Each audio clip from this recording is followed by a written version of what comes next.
gracias por darme la oportunidad. Mil gracias por darme la oportunidad de participar. Y oyéndolos a ustedes, Bolivia, Nicaragua, Cuba, Venezuela, Ecuador, yo pensaba que la Semana Santa ya había terminado, pero el Vía Crucis continúa. Los diplomáticos, los que conocen a los diplomáticos dicen que piensan dos veces para luego no decir nada. Y como ya yo no soy diplomático, me voy a permitir decir un par de cosas hoy. Voy a hablar un poco sobre nuestro país y luego hablar sobre el sistema interamericano. Pero primero una referencia histórica. En 1826, Bolívar convocó el Foro Anfictiónico y dijo: Panamá es el sitio propicio para celebrar un foro, una cumbre que él decía, él la llamaba una asamblea de plenipotenciarios, que sirviese de consejo para los grandes conflictos, decía, de punto de común para tratar los problemas públicos y sobre todo para ser un elemento conciliador en las diferencias en América Latina. Casi 2 siglos después, es claro que ni estos plenipotenciarios, ni el contenido de sus cumbres, cumplen para nada con las aspiraciones de ese libertador. Y por lo contrario, desgraciada, irónicamente, es mi país, el mismo de ese libertador, el que hoy sufre la complicidad, la indiferencia, el acomodo de estos mismos plenipotenciarios que hoy visitan Panamá. Más aún, algunos de ellos, como política de Estado, para mantenerse en el poder, violan todas las normas y reciben el apoyo activo o pasivo de estos plenipotenciarios, pero los apoyan. El régimen forajido venezolano, subordinado al control político y militar de La Habana, es su más peligrosa expresión. Estos plenipotenciarios han adoptado algo que yo vi terriblemente en las Naciones Unidas cuando mataban a los musulmanes o a los serbios, que es buscar la equivalencia de las partes. Entonces, a la parte agresora la comparan con la parte víctima. Y saben, estos gobernantes saben muy bien quién es la parte agresora y quién es la víctima desarmada. ¿Y qué ofrecen? Por eso nos ofrecen diálogo. Diálogo porque no se atreven a condenar a los que abusan de mi país y, por supuesto, menos aún a defender las víctimas de este régimen. Por eso predican el diálogo. Son gobiernos que son parte vergonzosamente de innumerables convenios y que manejan retorcidamente el principio de la soberanía y el principio de la no injerencia en los asuntos internos, cuando saben perfectamente que los temas de derechos humanos son la excepción a estas normas y que los derechos humanos no tienen fronteras. Estos son los mismos gobernantes que hablan de su rechazo a los regímenes militares. ¿Y es que acaso después de 16 años alguien puede dudar que el régimen chavista, madurista, venezolano, en la cual más de la mitad de sus jerarcas son militares que controlan directamente la economía, la política, la justicia? Sin embargo, estos gobernantes socialistas, como las presidentas de Brasil, de Argentina y de Chile, los apoyan, a pesar de que mi país en su época democrática les dio apoyo justamente cuando ellos sufrían estas dictaduras. Como venezolano no puedo dejar aquí de decir algo. No hay un solo país en la América Latina que no haya recibido en mi país, en su etapa democrática, ayuda en la preservación de su democracia, de sus derechos, de su libertad o en la promoción de sus intereses. Aquí mismo, en Panamá, el 24 de marzo de 1975, vine con el presidente de Venezuela, entonces Carlos Andrés Pérez. ¿A qué? Vinimos a acompañar a Panamá, en esa época el general Torrijos, con el expresidente de Colombia, López Miquelsen, y el presidente Oduber de Costa Rica. ¿A hacer qué? A crear nada menos que lo que fue el acuerdo de Contadora, que luego fue el elemento negociador con los Estados Unidos para el rescate, nada menos que del Canal de Panamá. Aquí mismo, en Panamá, en Contadora arrancó un largo proceso de pacificación de América Latina. Y en ese proceso mi país tuvo una participación muy importante, no solo en la región, sino en la OEA, en las Naciones Unidas. Estas son apenas, queridos amigos, algunas de las contribuciones que mi país ha hecho a las causas de la región. Sin embargo, a pesar de eso, hoy Venezuela sufre el desmantelamiento institucional de nuestro país. Es el secuestro de todos los poderes públicos, donde todos los poderes públicos están al servicio de una tiranía.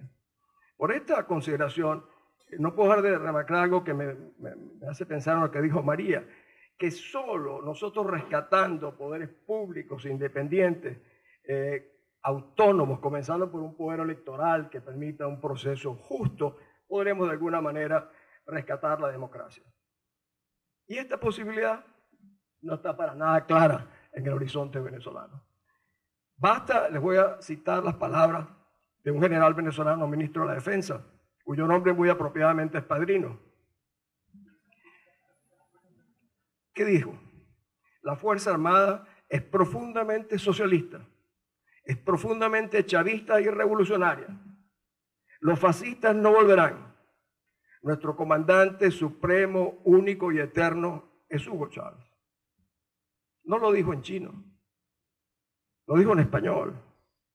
Digo esto para los venezolanos que todavía viven en negación de la realidad, que ha sido una de las grandes debilidades de nuestra sociedad para poder entender, reaccionar frente a lo que nosotros venimos sufriendo durante estos años. ¿Qué significa esto? Esta cúpula militar arrastrada, vergonzosa, corrupta, manejada por los cubanos, no admitirá ninguna opción electoral que no le sea favorable en caso de que se haga un proceso. No hay la menor duda que en cualquier proceso limpio no tendría la menor posibilidad esta gente. En Venezuela está demostrado que no es suficiente ganar, hay que tener la fuerza para poder imponerla y también la fuerza para poder defenderla.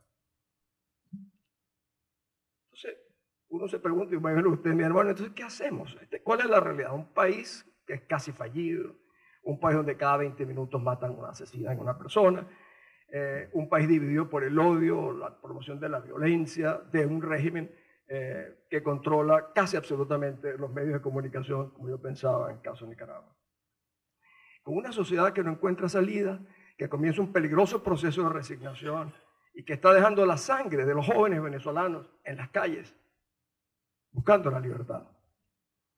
Desde mi participación como candidato presidencial en las primarias de la Unidad Democrática en Venezuela, yo decía que si nosotros no buscamos un mecanismo pacífico, institucional, que logre la reunificación, ni siquiera la reconciliación, la reunificación del país, sería muy difícil lograr un tránsito hacia la democracia. Y repetía siempre que Venezuela no saldrá en partes, o sale toda o no sale. Ese mecanismo está previsto en nuestra Constitución. Es una convocatoria, una asamblea constituyente. Y una asamblea constituyente permitiría realmente la refundación de la República, no simplemente un paso de un gobierno a otro. Eso es para mí lo que deberían entender y apoyar los plenipotenciarios que hoy visitan Panamá. Algunos de esos mismos gobernantes que nos visitan han declarado que Venezuela no es una amenaza, ni para los Estados Unidos, ni para ninguno de ellos. Sin duda, para mí, un atrevimiento más que irresponsable afirmarlo, cuando es conocido que nuestro país ha sido utilizado para amparar y promover a grupos de narcoterroristas en nuestro territorio y que somos una amenaza, por ejemplo, para el caso colombiano. Igualmente, que el régimen venezolano ha establecido algunas de las asociaciones más peligrosas en la historia de América Latina. De hecho, nunca en nuestra región ha habido tantos grupos subversivos, terroristas, mafias, carteles como se han registrado estos años, que coopera con regímenes como el de Irán, como Siria, como antes lo hizo con Gaddafi, como lo hizo con Hussein, como lo hace hoy con el Hezbollah, que nos ha puesto bajo el radar de la comunidad internacional, que es un factor más que significativo en el proceso del tráfico de drogas. La Oficina de Control de Drogas de las Naciones Unidas en Viena, es que Venezuela controla el 60% de las exportaciones de cocaína que circulan hacia Europa. Que incluso, y esto, María, yo no sé si tú lo sabes, Venezuela acredita con pasaportes a terroristas internacionales. ¿Y dónde fabrican esos pasaportes? Son fabricados en Cuba. Es realmente algo inconcebible. Yo le diría a los visitantes que validar y servir de fiadores de un régimen de esta calaña, como se proponen ahora en esta cumbre, es un atentado contra la paz, contra la seguridad de su propia gente. Por otra parte, como reacción a estas sanciones impuestas exclusivamente a 7 delincuentes que han violado criminalmente los derechos humanos, Maduro aduce falsamente que es contra el país y solicita la derogación de la orden ejecutiva del presidente Obama, que no es más que la ley del Congreso. Para mí, una orden sobradamente justificada y que espero sea un punto de partida para que conozcamos los venezolanos muchas más cosas de lo que se esconde detrás de estas realidades. No es, como piensan algunos, un acto injerencista, en el cual lo han acompañado lamentablemente hasta la posición oficial. Por lo contrario, es una muestra de solidaridad con las víctimas venezolanas y al mismo tiempo una manera de solidarizarse con nuestra lucha, por lo que queremos rescatar la libertad. Yo en lo personal valoro muchísimo esa acción. Maduro, en una acción típicamente pandillera, se ha embarcado en un proceso de recolección de firmas en el cual extorsionan a funcionarios públicos, los amenazan con que le van a quitar las pensiones, los votan, etc. Un gobernante que no tiene 20% de apoyo popular dice que está trayendo 10 millones o 15 millones de firmas, aunque entiendo que han ido hasta Cuba a buscarlas. Esto es, en Cuba no votan, pero firman. Al mismo tiempo, este régimen abominable le vende a los Estados Unidos diariamente 700 u 800 mil barriles de petróleo, al enemigo, como ellos lo llaman, que por cierto es el único ingreso en divisa que Venezuela tiene hoy en día. Y algunos se preguntarán, ¿y en qué consisten estas sanciones para armar tanto escándalo? Les han quitado las visas a 6 generales y a una fiscal que es realmente una verdugo. ¿Y qué significa eso? Bueno, que no podrán más ir de shopping a Miami ni podrán más ir a Disney. Esa es la realidad de lo que significa el quitarle las visas. Voy a hacer un par de palabras sobre el tema de la cumbre ahora. Prosperidad con equidad es el lema de la cumbre. Cuando lo obligante sería realizar previamente una reflexión y un diagnóstico sobre la decadencia, sobre la inoperancia del sistema interamericano, del cual han ido desapareciendo a una velocidad impresionante conceptos que van desde qué es la democracia, pasando por valores éticos comunes, como es el de la defensa de los derechos humanos. Pretenden ignorar estos señores, desconocer, minimizar esta deriva que hay hacia la indiferencia que viene socavando, destruyendo el sistema de valores comunes, que ha dado lugar, para mí, a un pragmatismo realmente aberrante. Es evidente que si la razón de Estado prevalece sobre conceptos éticos, el sistema interamericano y todos sus sucedanios pueden considerarse igualmente condenados a convertirse en instrumentos de condonación y de complicidad y no de oportunidades para el progreso. Este pragmatismo, mis queridos amigos, carente de ética, al que ha permitido esta patética convivencia con regímenes que bajo el mando de revolucionarios han esclavizado las sociedades que gobiernan. Y este proceso no ha sido espontáneo, ni mucho menos. Ha sido inducido por 2 países. Uno, que hoy regresa invitado luego a una larga y más que justificada expulsión del sistema, y otro que estuvo al origen del panamericanismo, pero ambos gobiernos que distan mucho hoy en día de tener la más mínima afinidad con los valores de la Carta Democrática Interamericana. Por cierto, creo que en eso lo acompañan el resto de los países que están visitándonos hoy. Es imposible entender las razones que motivan la renuencia de estos países de la región a condenar las violaciones a los derechos humanos y a las libertades fundamentales, si no apreciamos el peso que el petróleo venezolano ha tenido y la influencia y las generosas oportunidades de negocio que mi país le ha ofrecido. Dolorosamente, nos han visto como un gigantesco barril de petróleo. Esa es la verdadera cara. No son 2 caras, es una sola cara. La cara nuestra ha sido petróleo de ambas partes. En este particular es notorio el constante uso que Venezuela vino haciendo de sus recursos para ampliar su red de complicidades a lo largo de toda América, tanto a alcance gubernamental como no gubernamental. El régimen venezolano, mis queridos amigos, les ha pagado espléndidamente a todos ellos sus servicios contra la causa de nuestra libertad. Por ejemplo, los subsidios petroleros al Caribe y Centroamérica han tenido como resultado una complicidad más o menos activa, pero constante en que el silencio se ha comprado a punta de barriles de petróleo. Igual así organizaciones como lo vean, que comprando votos la han convertido en un club para la preservación y protección de tiranías. Mismo rumbo que lleva UNASUR, un encubridor del régimen venezolano. Pocos saben, a estas modalidades se le suman otras prácticas. ¿Cuáles son ellas? Las contrataciones de obras públicas sin licitaciones, hablo del exterior, las compras de obligaciones estatales, como se hizo con Argentina, Ecuador, han sido otras prácticas en la compra de complicidades.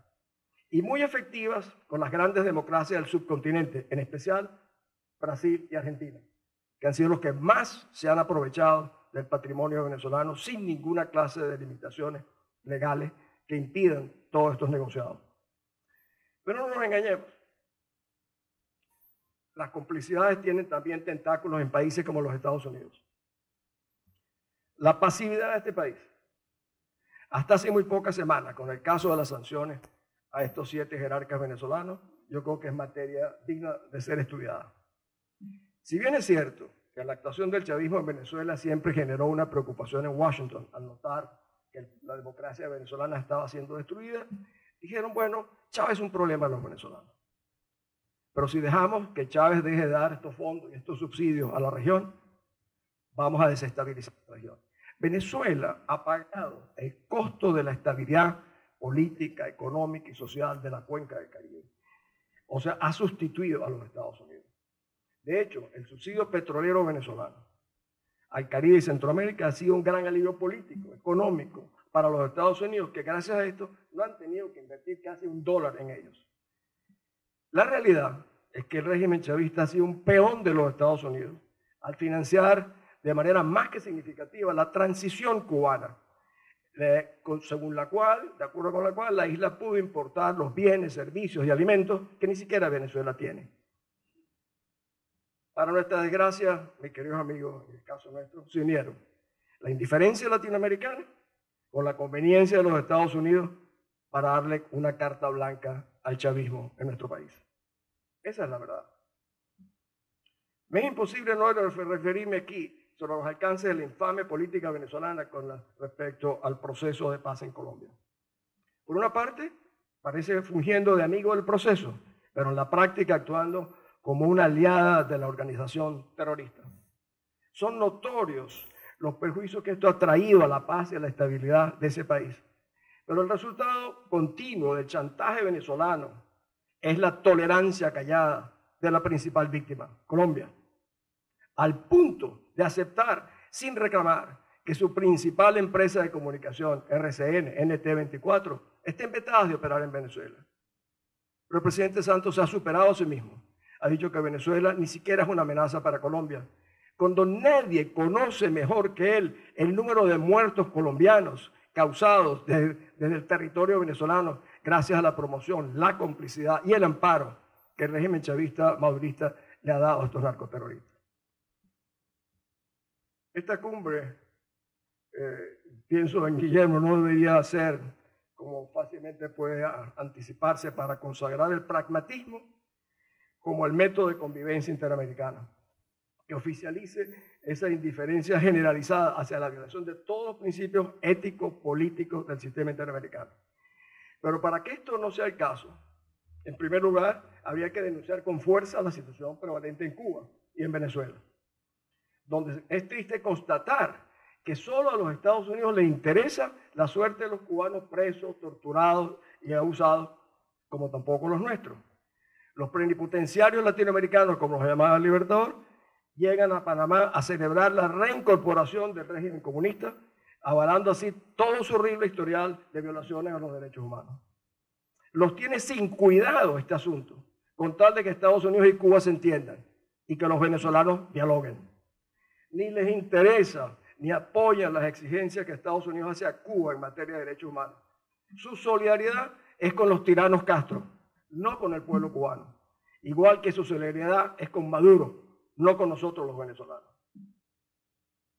Estamos en una circunstancia más que oportuna para recordarle a las autoridades de los Estados Unidos como parte de un esquema de paz y de seguridad regionales en la cuenca, que es indispensable incluir la situación de Venezuela en el acuerdo de Estados Unidos-Cuba. Los cubanos nos han perseguido, los cubanos no han ni perseguido ni torturado a norteamericanos, pero sí a venezolanos, y eso no puede pasar por alto. Cuba fuera de Venezuela debe ser una condición. De otro modo, los Estados Unidos estarían facilitando a Cuba continuar su tutoría de los sistemas militares, policiales, de inteligencia venezolanos. Fijarles condiciones mínimas de garantía de los derechos humanos, tanto en Cuba como en Venezuela, y exigir garantías de no intervención por parte de Cuba para ser admitida en el colectivo interamericano y a Venezuela para no ser excluida del mismo sistema. Es evidente que los gobiernos que nos visitan han demostrado que no se movilizarán para defender a los perseguidos, torturados, encarcelados y extrañados de sus países, como es mi propio caso. Siendo así la realidad, solo queda que nos organicemos mejor en una gran alianza latinoamericana para la defensa de la libertad. La magnífica y oportuna declaración de Panamá de los expresidentes y exjefes de Estado puede ser la base de esta iniciativa. Generada, yo diría en especial, por el secuestro del alcalde metropolitano de Caracas, Leopoldo Antonio Ledesma, mi amigo, de Leopoldo López, líder de Voluntad Popular, mi amigo, y de Daniel Ceballos, alcalde de San Cristóbal, mi amigo, quienes llevan ya un año de un encierro humillante y ven a sus mujeres caminar, volar, por transitar América Latina, clamando por la liberación de sus maridos, que no es otra cosa que la liberación de Venezuela. Con optimismo constato que ya no estamos tan solos como lo hemos estado por 16 años. Este foro, Roberto, es una de esas muestras. La libertad tiene ahora estos aliados y tiene como aliados a estos grandes y respetados amigos que espero nos permitan pronto recitar, como decía Neruda, sube por mí, calor americano. Gracias.